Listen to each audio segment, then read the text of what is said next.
As a manager, supervisor, or leader, you can get very little done without the trust of your team.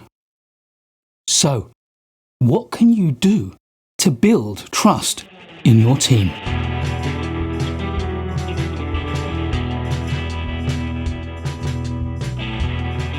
In this video, I'm going to suggest that there are 9 components of trust, and we need to work on building all of them. Yes, they work cumulatively. As you add more trust in each different element, your total trust increases.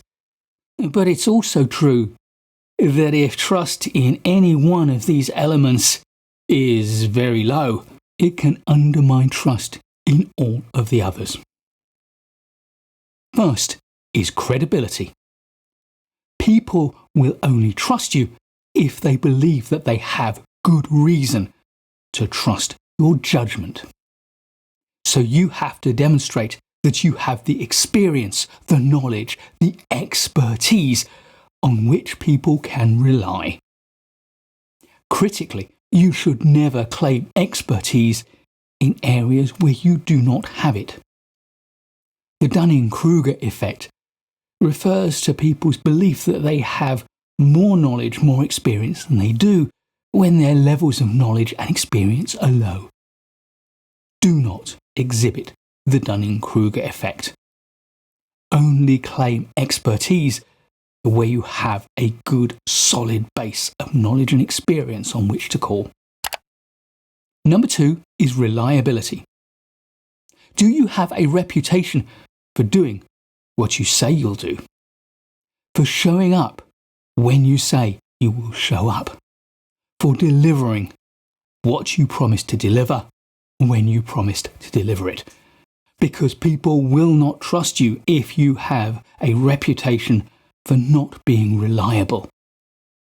If, on the other hand, you do build a good reputation, then people will trust you. Number 3 is authenticity. To trust you, your team needs to believe that you are who you purport to be. It's not enough to talk the talk, you need also to walk the walk. If your team thinks that you are not who you are presenting yourself to be, then how can they trust you? 4. Openness and transparency. Linked to authenticity is the extent to which your team believes that you share the things that matter to them openly, that you are transparent in your dealings with your team and in representing the organisation to them. Yes, they understand that there will sometimes be a need for confidentiality. There will be things that you cannot share. But they need to believe that where you can share things, you do and you will share things openly and transparently. Number 5 is intimacy or empathy. The greater that your relationship is with your team and with your team members, then the more they will start to trust you. If your team believes that you understand them, their emotions, their priorities, their choices, then they will trust you and your choices and priorities. Building relationships with team members is a subtle and slow affair. If you try to go too fast, then you will fail on the relationship test. If, on the other hand, you gradually build your relationship so that it becomes a little more intimate through time, then you will grow the trust that they have for you at the same time.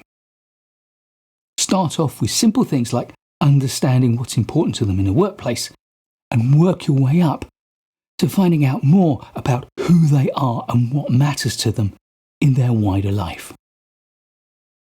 Number 6 is selflessness. If your team believes that your choices and your actions are motivated by self-interest, then they are certainly not going to trust you. If, on the other hand, they believe that what you do is motivated by doing the right thing for other people, for the team, for the organisation, for the community, for society as a whole, then they are likely to trust that what you are doing and the choices that you make are the right ones. My 7th component of trust is fairness. And frankly, nothing undermines trust than a feeling that we are not being treated fairly. Most humans have a finely attuned sense of what is fair and what is not fair. And we feel massively aggrieved when we get a sense that people are not being fair in the choices and the decisions that they make. Treat everyone fairly.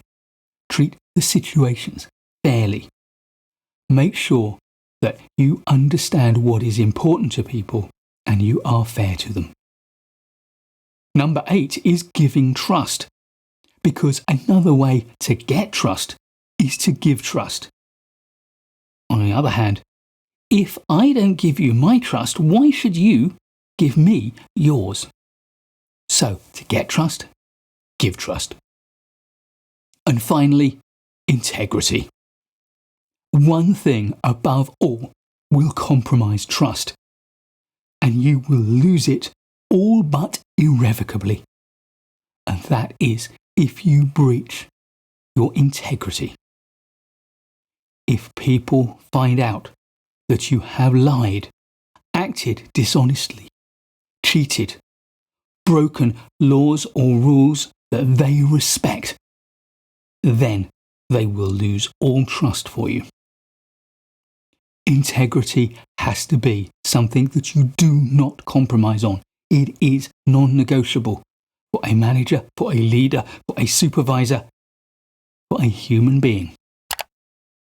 Norms, conventions, rules, and laws are there for important cultural reasons. Yes, people will indulge you if you break a rule that nobody believes in, but most rules are widely respected. So, deceit, dishonesty, and cheating will end your managerial, your leadership, your supervisory, and your professional career. Please do give this video a like if you learned from it or enjoyed it. I'll be making loads more Great Management Courses videos for you, so please do subscribe to the channel and hit the notification bell so you don't miss any of them. I look forward to seeing you in the next one, and in the meantime, keep learning.